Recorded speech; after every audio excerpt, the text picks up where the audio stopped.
ஒவ்வொரு வாரமும் இந்த பகுதியின் மூலமாக பல துறைகளை பற்றி பல தகவல்களை நாம் அறிந்து கொண்டு வருகிறோம். அந்த வகையில் இன்றைக்கு எந்த துறையிலிருந்து என்ன தகவல்களை நம்மிடையே சிறப்பு விருந்தினர் அவர்கள் பகிர்ந்து கொள்ள வந்திருக்கிறார் என்பதை கவனிக்கலாம். நிகழ்ச்சியில் அடுத்த பகுதியாக வரவிருப்பது சிறப்பு விருந்தினர்.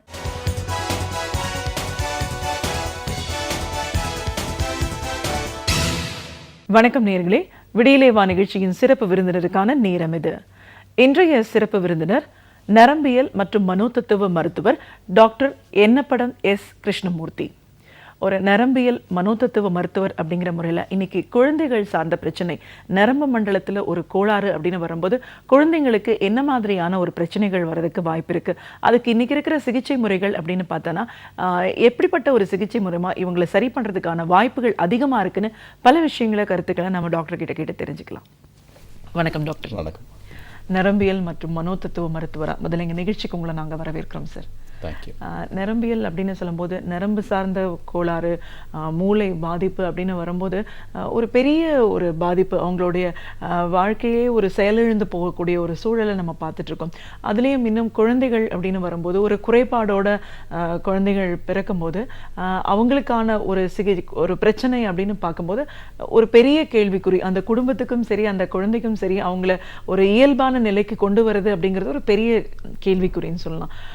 நரம்பியல் மருத்துவம், ஆங்கில மருத்துவத்தையும் மற்ற ஆயுர்வேதா, சித்தா, அந்த நேச்சுரோபதி மூலமா எல்லாத்தையும் கம்பைன் பண்ணி நம்ம கொடுக்கும்போது ஒரு பூரணமான ஒரு தீர்வு கிடைக்கிறதுக்கான ஒரு வாய்ப்பு இருக்குன்னு நீங்க சொல்லிட்டு இருக்கீங்க. ஒரு மனோதத்துவ மருத்துவர் அப்படிங்கிற முறையிலையும் நரம்பியல் மருத்துவர் அப்படிங்கிற முறையிலையும் இன்னைக்கு சின்ன குழந்தைங்களுக்கு எப்படிப்பட்ட ஒரு பாதிப்புகள் வரும், அதை நம்ம எப்படி கண்டுபிடிக்கலாம், ஒரு பிரச்சனை இருக்குன்னு தெரிஞ்சதுக்கு அப்புறமா அவங்களுக்கான சிகிச்சை முறை அப்படின்னு வரும்போது என்னென்னலாம் இருக்கு, இப்படி பல விஷயங்களை எங்க நேர்களோட இன்னைக்கு நீங்க முழுமையா பகிர்ந்துக்கணும் டாக்டர்.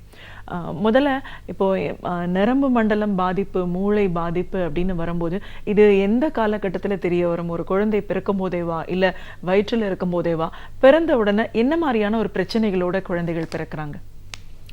குழந்தைகள் கருவா ஆகும்போதே நியூரோ டெவலப்மெண்டல் அப்நார்மாலிட்டிஸ்ன்னு சொல்லுவோம்.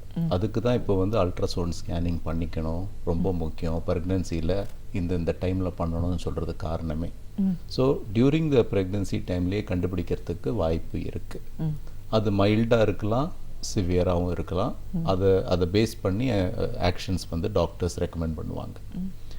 Around the time of birth நிறைய சம்பவங்கள், பிறவியின் சமயத்தில் நிறைய சம்பவங்கள் நடக்கிறதுக்கு வாய்ப்பு இருக்குது. மதர்ஸில் health problem, eclampsia, high BP, fits அந்த மாதிரி வரலாம். அதெல்லாம் குழந்தைய பாதிக்கலாம். ப்ரெக்னென்சியே அந்த டெலிவரி ப்ராசஸே கொஞ்சம் டிலே இருக்கலாம். சம்டைம்ஸ் ஃப்ளூயிட் கம்மியாகும், இல்லை குழந்தை பிறந்த உடனே அழாது, இல்லை அதுக்கப்புறம் ஜாண்டிஸ் இருக்கலாம், இல்லை ப்ரீதிங் டிஃபிகல்ட்டி, ஆஸ்ஃபிக்சியா இருக்கலாம். இது எல்லாமே அந்த குழந்தையோட மூளையை பாதிக்கிறதுக்கு வாய்ப்பு இருக்குது. அதே மாதிரி அந்த first year of after birth, அந்த neonatal period and that first year இன்ஃபென்ட்னு சொல்லுவோம், அந்த டைம்லேயும் குழந்தையோட மூளை பாதிக்கிறதுக்கு வாய்ப்பு அதிகம். ஸோ அந்த டைமில் சீஷர்ஸ் வரலாம், ஃபிட்ஸ் வரலாம், இன்ஃபெக்ஷன்ஸ் வரலாம், மூளையை பாதிக்கிற மாதிரி, குழந்தை தவறி கீழே விழலாம், எவ்வளவோ சம்பவங்கள் நடக்கலாம். ஸோ இது மொத்தமாக ஒட்டுமொத்தமாக நாங்கள் பார்க்கும்போது இந்த குழந்தையோடு ப்ரெக்னன்சி, கன்செப்ஷன், அந்த டெலிவரி பீரியட், ஆஃப்டர் டெலிவரி எல்லாமே ஆப்டிமலாக சரிசமமாக இருந்ததா, இல்லை பிரச்சனைகள் இருந்ததா, அந்த ஹிஸ்ட்ரி எடுத்து பார்க்கும்போது பிரச்சனை இருக்கிற குழந்தைகளை பார்த்தீங்கன்னா அந்த டைமில் ஏதாவது ஒரு பிரச்சனை வந்திருக்கும், சம் டிஃபிகல்ட்டி இருந்திருக்கும் டியூரிங் திஸ் டைம் பீரியட். ரெண்டாவது, இது என்ன மாதிரி விளைவுகள் இதனால் வரலாம் அப்படின்னு நீங்கள் பார்த்தீங்கன்னா ப்ராடாக 3-4 கேட்டகரிஸில் வரும். ஒன்று லேர்னிங் இன்டெலிஜென்ஸ், ஸோ மூளை வளர்ச்சி, அறிவு, கற்றுக்கிற தன்மை, அந்த எபிலிட்டிஸ், அதை பாதிக்கலாம். ரெண்டாவது நீங்கள் பார்த்தீங்கன்னா பிஹேவியர்னு சொல்லுவோம்.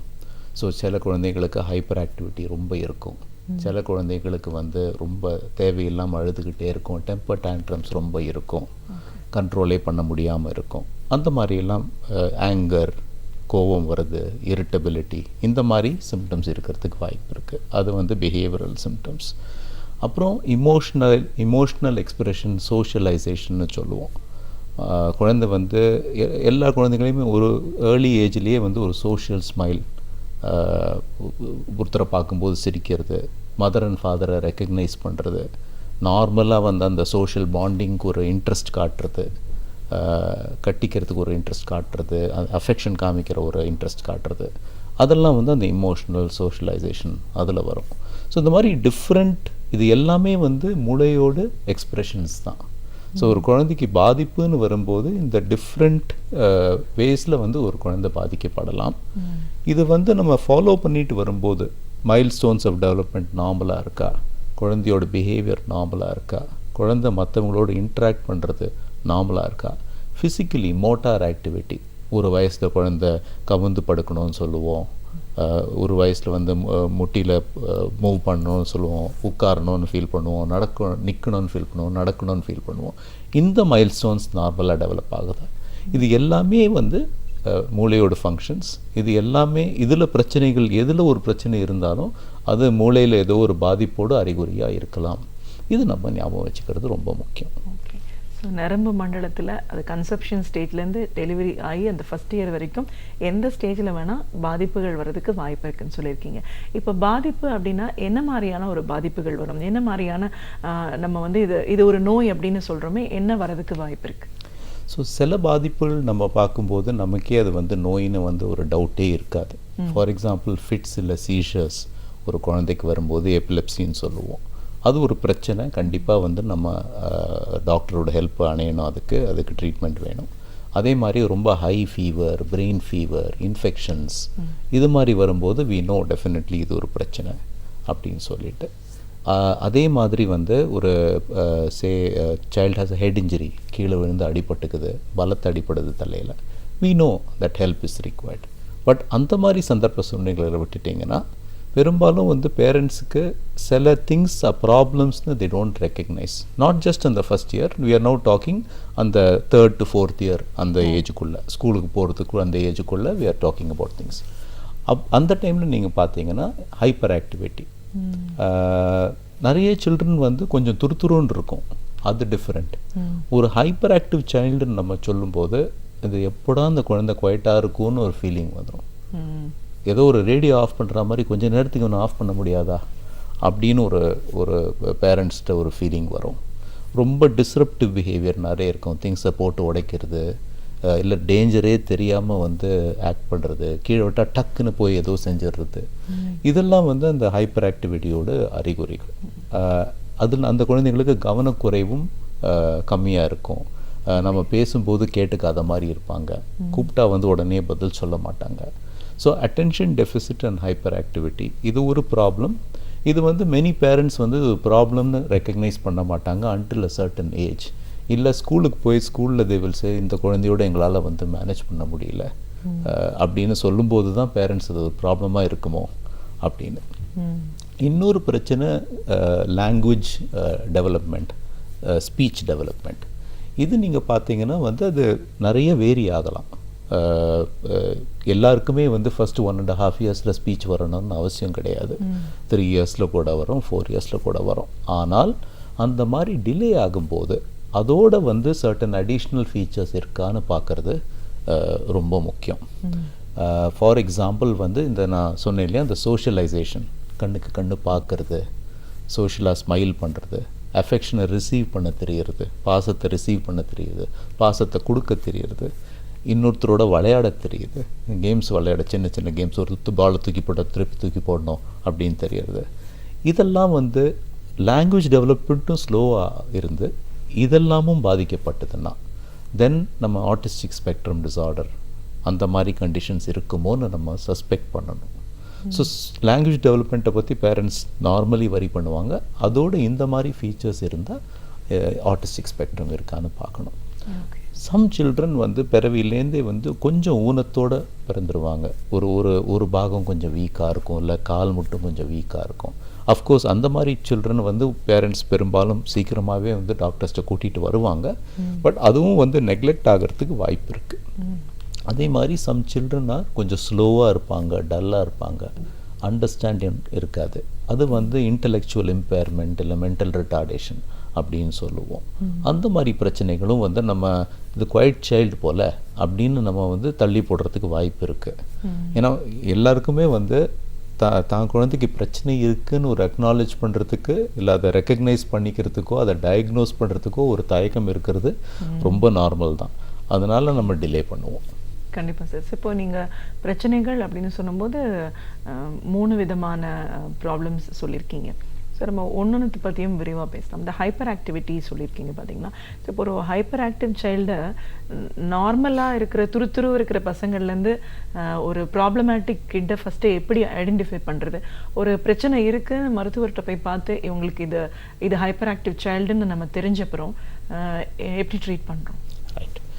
So attention deficit hyper activity இது ரெண்டுமே இருக்கிற டிஸார்டர் தான் ADHD அப்படின்னு சொல்கிறோம். அதில் சில குழந்தைங்களுக்கு ப்ரிடாமினென்ட்லி மெயினாக வந்து அட்டென்ஷன் டெஃபிசிட் மட்டும் இருக்கலாம். இன்ஃபேக்ட் அதுதான் வந்து ஆஃபன் டயக்னோஸ் பண்ண மாட்டோம். ஏன்னா அந்த சைல்டு ரொம்ப குவைட்டாக இருக்கும், ஆனால் கவனம் இருக்காது. ஹைப்பர் ஆக்டிவிட்டி வந்து இன்னும் ஆப்வியஸ் சிம்டம், பார்த்தாலே எல்லாருக்கும் தெரியும். இப்போ சாதாரண துருத்தனம் வந்து பெரும்பாலும் ஒரு அளவுக்கு நம்ம கைடு பண்ணினா கன்ஸ்ட்ரக்டிவாக இருக்கும்.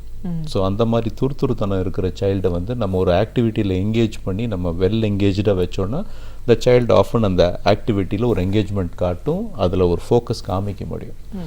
ஒரு ஹைப்பர் ஆக்டிவ் சைல்டுக்கு வந்து நம்ம எவ்வளோ கைட் பண்ணாலும் எவ்வளோ ஆப்பர்ச்சுனிட்டி கொடுத்தாலும் அந்த ஃபோக்கஸ் வர்றது ரொம்ப கஷ்டம். அண்ட் நிறைய டிஸ்ரப்டிவ் பிஹேவியர் இருக்கும். ஸோ ஒரு டாயை கொடுத்தா உடனே அது போட்டு உடைக்கிறது, அந்த மாதிரி ஒரு தன்மை. இல்லை ஒரு இடத்துல வெளியில் போகும்போது வந்து பேரண்ட்ஸோடு நடக்காமல் திடீர்னு டம்மை வந்து ரோடை கிராஸ் பண்ணி ஓடுறது, இதெல்லாம் தான் அந்த ஹைப்பர் ஆக்டிவ் சைல்டு ஒரு டேஞ்சர் அறியாமல், ஒரு ஃபியர் ஆஃப் ஸ்ட்ரேஞ்சர்ஸ் இருக்காமல், நம்ம தப்பு செய்யக்கூடாதுன்னு ஒரு ஃபீலிங்கே இருக்காமல் தட் சைல்டு டெமான்ஸ்ட்ரேட்ஸ் நிறைய ஹைப்பர் ஆக்டிவிட்டி.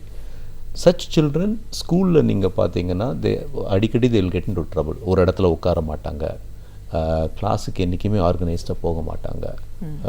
நம்ம பென்சில் எடுத்துகிட்டு போனோம், பென்சில் பாக்ஸ் எடுத்துகிட்டு போனோம், புஸ்தகங்கள் எடுத்துகிட்டு போனோம், அந்த கிளாஸுக்கு நம்ம பிளான் பண்ணணும். அது அவங்களுக்கு ஆஸ் தே க்ரோ ஆல்சோ அந்த ஒரு வளர்ச்சி வரவே வராது. So that is all very typical of attention deficit and hyper activity.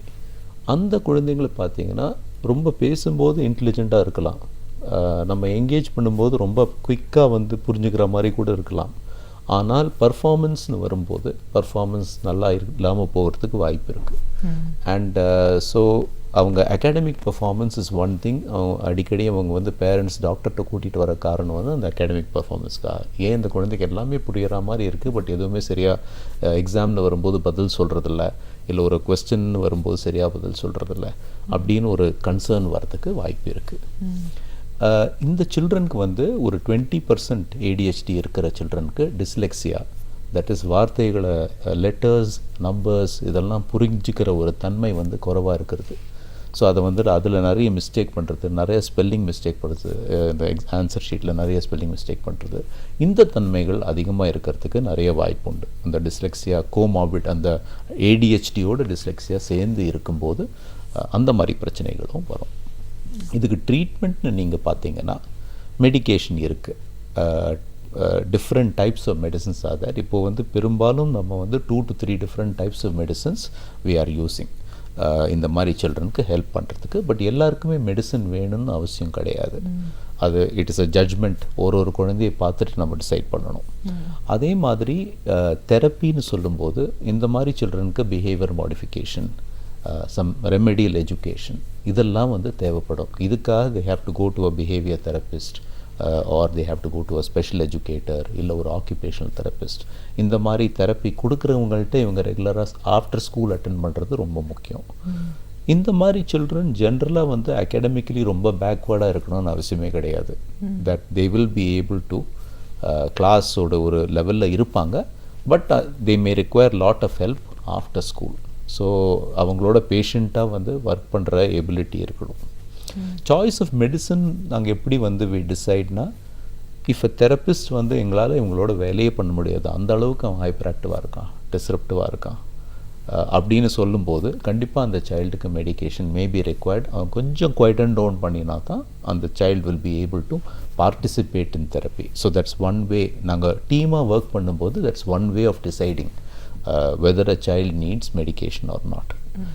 இந்த மாதிரி சுச்சுவேஷன் எல்லா சுச்சுவேஷன்லேயும் வந்து மூளையோட கண்டிஷன் என்ன, பிரெயின் நல்லா ஒர்க் பண்ணுதா, பிரெயினில் வந்து பிரெயின் ஆக்டிவிட்டியில் நிறைய டிஸ்டர்பன்ஸ் இருக்கா, bodily disturbances, thyroid, metabolic symptoms இந்த மாதிரி தான் இருக்கா, இதெல்லாம் வந்து நம்ம ஆராய்ச்சி தெரிஞ்சுக்கிறது ரொம்ப முக்கியம்.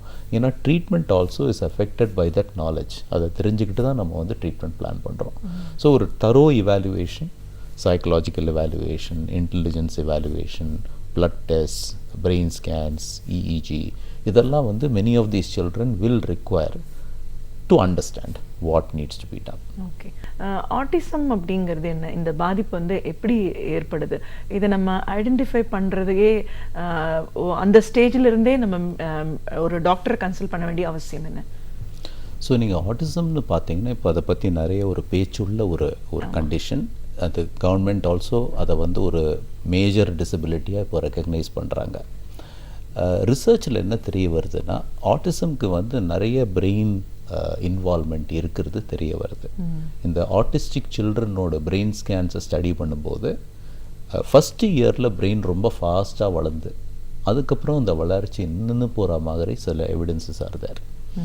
அதே மாதிரி சில பயாலாஜிக்கல் ஃபேக்டர்ஸ், ஜெனட்டிக் ஃபேக்டர்ஸ் இதெல்லாம் வந்து ஆட்டிசமில் அசோசியேட் ஆகிருக்கு. மோஸ்ட் ஆஃபன் இந்த ஆட்டிசம் ஹிஸ்ட்ரி நீங்கள் எடுத்து பார்த்தீங்கன்னா ஒரு 2 வயசு 2.5 வயசு வரை அந்த குழந்தைக்கு எந்த ஒரு பிரச்சனையும் இருந்திருக்காது. அந்த ஸ்டேஜில் தான் வந்து அந்த child starts to show these features. என்ன ஃபீச்சர்ஸ் அப்படின்னு பார்த்தீங்கன்னா இதுவரை டெவலப் பண்ண மைல்ஸ்டோன்ஸ் கூட ரிக்ரெஸ், குறைஞ்சு போகிறதுக்கு வாய்ப்பு இருக்குது. அதே நேரத்தில் language development, communication, socialisation, emotional expression அப்படின்னு சொல்லுவோம். தட் இஸ் லாங்குவேஜ் வளர்ச்சி. நம்ம சாதாரணமாக ஒரு குழந்தை வளர லாங்குவேஜ் இம்ப்ரூவ்ஸ், நியூ வேர்ட்ஸை கற்றுக்கும், அந்த வேர்ட்ஸை யூஸ் பண்ண கற்றுக்கும், சென்டென்சஸ் பண்ண கற்றுக்கும், அதில் பாதிப்பு. இமோஷன் காமிக்க கற்றுக்கும், சோஷியலைஸ் பண்ண கற்றுக்கும், கம்யூனிகேட் பண்ண கற்றுக்கும். ஆட்டிஸ்டிக் ஸ்பெக்ட்ரம் டிஸார்டரில் இதெல்லாம் தான் பாதிக்கப்படுது. ஸோ அந்த சைல்டு வந்து ஐ கான்டாக்ட் மெயின்டைன் பண்ணாது, அந்த சைல்டு வந்து தேவையில்லாமல் அழும், சில சில்ட்ரன் தேவையில்லாமல் ஹைப்பர் ஆக்டிவாக இருக்கும். தே வில் நாட் ஒரு ஆட்டிஸ்டிக் சைல்டு ஒரு ரூமில் இருந்ததுன்னா மற்றவங்க ரூமில் இருக்கிறவங்கள ஒரு பர்சனாகவே கூட கருதாமல் இருக்கிறதுக்கு வாய்ப்பு இருக்குது. நீங்களும் இந்த சேரும் ஒன்று தான் அந்த குழந்தைக்கு. இட் டஸ் நாட், அந்த ஹியூமனுக்கும் இனானிமேட்டுக்கும் அதை வந்து டிஸ்டிங்விஷ் பண்ணுறதுக்கு இல்லை டிஃபரன்ஷியேட் பண்ணுறது அந்த குழந்தை கஷ்டப்படுது. ஸோ அந்த மாதிரி சில ஃபீச்சர்ஸ் வீசி பாடி ராக் பண்ணுறது, சர்டன் ரிப்பீட்டட் மூமெண்ட்ஸ் பண்ணுறது, சில ரிப்பீட்டட் சவுண்ட்ஸ் பண்ணுறது, இதெல்லாம் வந்து அந்த சைல்டை பாதிக்கிறதுக்கு வாய்ப்பு இருக்குது. ஸோ ஆட்டிஸ்டிக் ஸ்பெக்ட்ரம்னு சொல்லும்போது இந்த மாதிரி பிஹேவியர்ஸ் இருக்கா அந்த குழந்தைக்கு அப்படின்னு நாங்கள் வந்து ஆராய்ச்சி பண்ணி கண்டுபிடிக்க வேண்டியது. இந்த மாதிரி சில்ட்ரனுக்கு நீங்கள் ஸ்டாண்டர்ட் டெஸ்ட் ஆஃப் இன்டெலிஜென்ஸ் பண்ணினீங்கன்னா எப்போவுமே வந்து ஒரு பிகாஸ் த சோஷியல் டெவலப்மெண்ட் லோவாக இருக்கிறதுனாலையும் இந்த ரியாக்ஷன்ஸ் இந்த மாதிரி இருக்கிறதுனாலையும் லோ இன்டெலிஜென்ஸ் தான் வரும். பட் ஆக்சுவலாக அவங்களுக்கு இன்டெலிஜென்ஸ் லோவாக இருக்கணும்னு அவசியம் இல்லை. ஸோ அந்த இன்டெலிஜென்ஸ் டெஸ்ட்டில் வந்து நம்ம இப்போ we are also looking at multiple intelligences, that is conventional intelligence test இல்லாமல் வேறு மாதிரி இன்டெலிஜென்சஸ் இந்த குழந்தைகளுக்கு இருக்குமா. இதில் ஒரு குரூப் ஹை ஃபங்க்ஷனிங்னு சொல்லுவோம். High functioning autistic spectrum, or it's called after a person who described it, Asperger's syndrome. அந்த மாதிரி சில்ட்ரனுக்கு யூ மே ஈவன் ஃபைண்ட் சில ஏரியாஸில் தே ஓவர் பர்ஃபார்ம். ஸோ நம்பர்ஸில் they may have a great skill for numbers, music they may have a great skill, art they may have a great skill. So ordinary skills will be ரொம்ப கம்மியாக இருக்கும். ஆனால் வந்து certain extra skills வந்து ஏதோ இருக்கிற மாதிரி அந்த குழந்தைகளுக்கு இருக்குது. எல்லா குழந்தைகளுக்கும் இருக்குதுன்னு நம்ம நினைக்கக்கூடாது, எல்லா குழந்தைகளையும் நம்ம அதை தேடக்கூடாது. பட் அதே நேரத்தில் அதை நம்ம ஞாபகத்தில் வச்சுக்கணும் தட் இந்த ஆட்டிஸ்டிக் ஸ்பெக்ட்ரம் டிஸார்டர் இருக்கும்போது அப்நார்மாலிட்டி இல்லாமல் சம் சூப்பர் நார்மாலிட்டி கூட இருக்கிறதுக்கு வாய்ப்பு இருக்குது. அதை நம்ம வந்து ஃபோக்கஸில் வச்சுக்கிறது ரொம்ப முக்கியம். ஓகே, ஸோ இப்போ நிறைய பிரச்சனைகள் பற்றி பேசியிருக்கோம். அதுக்கப்புறம் தேர்ட் ஒரு கேட்டகரி சொன்னீங்க, ஒரு பக்கம் செயலிழந்து இல்லை வீக்காக இருக்குன்னு. இப்போது இந்த கேட்டகரிஸ் எல்லாம் பார்த்துட்டோம். இது அவங்களுக்கு மூளை வளர்ச்சியிலையோ நரம்பு மண்டலத்திலையோ ஒரு பாதிப்பு இருக்குது அப்படின்னு. இப்போது ட்ரீட்மெண்ட் அப்படின்னு வரும்போது மெடிசன்ஸ் அப்படின்ற ஒன்று தான் எல்லாத்துக்கும் தீர்வா, இல்லை எந்த மாதிரியான ஒரு மருத்துவ முறையை கையாளணும்? ஸோ நீங்கள் இந்த செரிப்ரல் பால்சி அதை பற்றி கொஞ்சம் பேசினோம். அதில் வந்து hemiparesis, that is one side of the body effect ஆகிறது, இல்லை பேராபெரிசிஸ் கால்கள் எஃபெக்ட் ஆகிறது, மோனோபெரிசிஸ் ஒரு காலோ ஒரு கையோ பாதிக்கப்படுறது, இந்த மாதிரி ஊனங்கள் வரத்துக்கு, உடல் ஊனங்கள் வரத்துக்கு வாய்ப்பு இருக்குது. அதெல்லாம் மேஜர் டிசபிலிட்டி, பார்த்தவங்களுக்கும் தெரியும், ஈஸியாக அசஸ் பண்ண முடியும். பட் நிறைய சில்ட்ரனுக்கு வந்து ஃபைன் மோட்டார் டிசபிலிட்டி இருக்கும். அப்படின்னு என்னென்னு பார்த்தீங்கன்னா ஹேண்ட் ரைட்டிங் புவராக இருக்கும், grip strength ரொம்ப நல்லா இருக்காது, பட்டன் போட்டுக்கிறது, லேஸ் கட்டிக்கிறது, சின்ன சின்ன விஷயங்கள் அந்த மாதிரி செய்கிறது, நீடில் த்ரெட்டு போடுறது, அதுக்கெல்லாம் ரொம்ப கஷ்டப்படுவாங்க.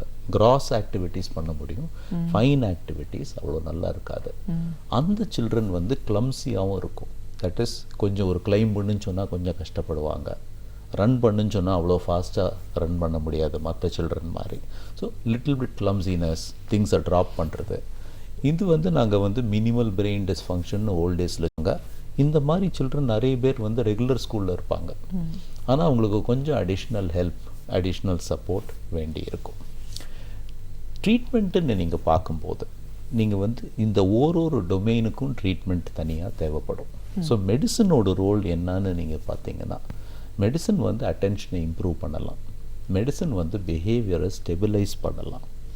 பட் ஸோ மெடிசன் வந்து நான் எப்போவுமே பேரண்ட்ஸ் சொல்லுவேன், ஒரு உடஞ்ச கைக்கு நம்ம பிளாஸ்டர் காஸ்ட் போடுறோம், அந்த பிளாஸ்டர் காஸ்ட் என்ன பண்ணுது, உள்ளே போய் அந்த போன்ஸை வந்து ஒன்றும் சரி பண்ணலை, அந்த போன்ஸ் சரியாகிறதுக்கு வெளியிலேருந்து நல்லா ஒரு டைட்டாக பிடிச்சி வச்சுக்குது. அதே மாதிரி மெடிசனோட ரோல் அந்த மாதிரி ஒரு கண்ட்ரோல், ஒரு ஸ்டெபிலிட்டி கொண்டு வரதுக்கு தானே ஒழிய நம்ம வந்து மெடிசன்னால் எல்லாம் சரியாக போகுது அப்படின்னு இந்த மாதிரி கண்டிஷன்ஸில் நம்ம நினைக்கக்கூடாது. That is different from say depression. சில்ட்ரனுக்கும் டிப்ரெஷன் வரலாம். டிப்ரெஷனில் medicines can help to a very great extent. மெடிசன்னாலேயே நம்ம க்யூர் ஆகிறதுக்கு வாய்ப்பு இருக்குது.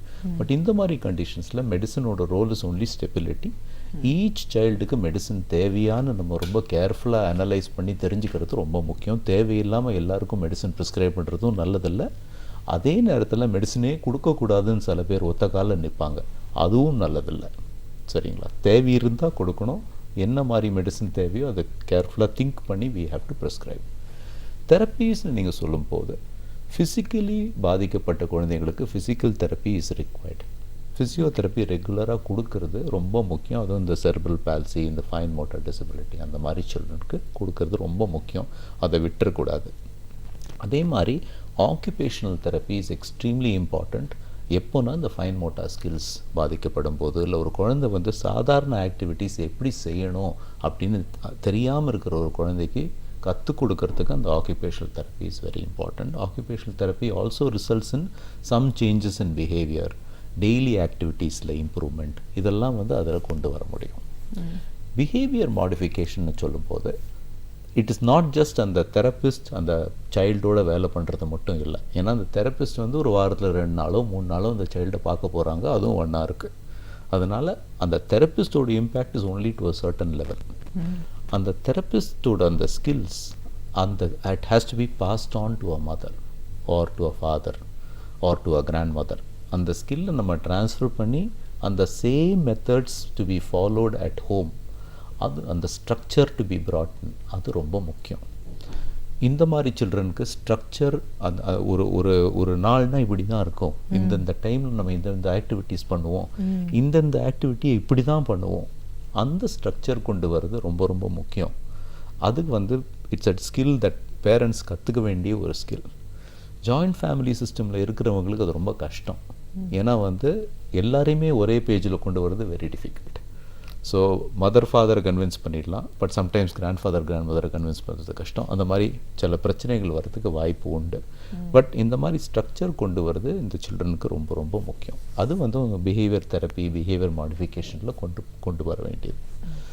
4வது, இந்த மாதிரி சில்ட்ரனுக்கு லேர்னிங்கில் டிஃபிகல்ட்டிஸ் என்னென்னா, இந்த பேசிக் கான்செப்ட்ஸ் வந்து சரியாக வந்து இம்பைப் ஆகாது, புரியாது. ஸோ அந்த பேசிக் கான்செப்ட்ஸ் நல்லா தெரிஞ்சுக்கிறதுக்கு, அந்த லேர்னிங் டிசபிலிட்டியை ஓவர் கம் பண்ணுறதுக்கு remedial education are special education methods and have to be used. நீங்கள் சர்டன் ஸ்கூல்ஸ் போகிறீங்க, இன்க்ளூசிவ் ஸ்கூல்ஸ்னு சொல்லுவாங்க, மெயின் ஸ்ட்ரீம் ஸ்கூல்ஸ் இல்லை ஸ்பெஷல் ஸ்கூல்ஸ், அதில் இதெல்லாம் ஓரளவுக்கு எல்லாமே அவைலபிளாக இருக்கும். பட் ரெகுலர் ஸ்கூலில் போகிற குழந்தைக்கு இந்த மாதிரி ரெமெடியல் எஜுகேஷன் தனியாக நம்ம வந்து சோர்ஸ் பண்ணி கொடுக்க வேண்டியிருக்கும். ஏன்னா வந்து அது ரெகுலர் ஸ்கூலில் அந்த கான்செப்ட்ஸ் அவங்க அந்த விதத்தில் ஃபாலோ பண்ண மாட்டாங்க. தில் கோ பை சிலபஸ். ஸோ அந்த மாதிரி ஒரு தெரப்பி, ஸ்பெஷல் எஜுகேட்டர்ஸ் தெரப்பி ஒரு ரெமெடியல் எஜுகேஷன், அதுவும் தேவைப்படும். ஸோ இந்த மாதிரி நிறைய different treatments are required for these children. எங்களோட சிஸ்டத்தில் இந்த மாதிரி தெரப்பிஸ் சம்மந்தப்பட்ட in addition to that older சிஸ்டம்ஸ்லேருந்து ஆயுர்வேதா, யோகா, நேச்சுரோபதி இதெல்லாம் கம்பைன் பண்ணி ஒருங்கிணைந்த மருத்துவம் கொடுக்கறதுக்கு நாங்கள் ஒரு சிஸ்டம் கொண்டு வந்திருக்கோம் எங்கள் கம்பெனி ட்ரைமெட். அதில் வந்து ஆயுர்வேதாவில் for example simple procedure shiro abhyangam அப்படின்னு சொல்லுவோம். அதில் வந்து application of medicated oil to the head and upper body. அதே மாதிரி நேச்சுரோபதியில் மட் தெரப்பின்னு சொல்லுவோம், very helpful for digestive issues. Play yoga அப்படின்னு சொல்லுவோம், where children get to practise different animal postures using yoga.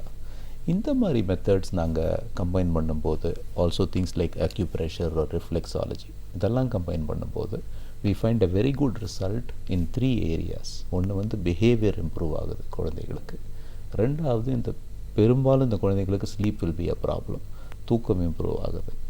மூன்றாவது வந்து many of these children digestion is a problem, constipation இருக்குதுன்னு சொல்லுவாங்க, பவல் ப்ரெடிக்டபிளாக இல்லைன்னு சொல்லுவாங்க, டைஜஷன் இம்ப்ரூவ் ஆகுது. கண்டிப்பாக சார், இது ஒரு வாஸ்ட் சப்ஜெக்டை நம்ம சொல்லலாம். அதில் நம்ம ஒரு சிறிய பகுதி தான் எடுத்திருக்கோம். நரம்பு மண்டலம், அதில் ஒரு கோளாறு அப்படின்னும் போது ஒரு மனோதத்துவ ரீதியாகவும் ஒரு பாதிப்பு அப்படின்னும் போது, சின்ன குழந்தைங்களுக்கு பிறவிலேயே பிறந்த உடனே ஏற்படுற கோளாறுன்னா ஒரு 2-3 விஷயங்கள் முக்கியமாக நம்ம எடுத்திருக்கோம். அதற்கான ட்ரீட்மெண்ட் அப்படின்னு வரும்போது எந்த மாதிரியான விதங்கள்லாம் அவங்க நம்ம ட்ரெயின் பண்ண முடியும். நிறைய விஷயங்கள் பேச முடியலனாலும் ஒரு சில டிசீஸை பற்றின ஒரு முழுமையான புரிதல் எங்களுக்கு கிடச்சிருக்குன்னு சொல்லணும். உங்களோட அனுபவங்கள் சார்ந்த நிறைய விஷயங்களை எங்களோட நீங்கள் முழுமையாக பகிர்ந்ததுக்கு நன்றி.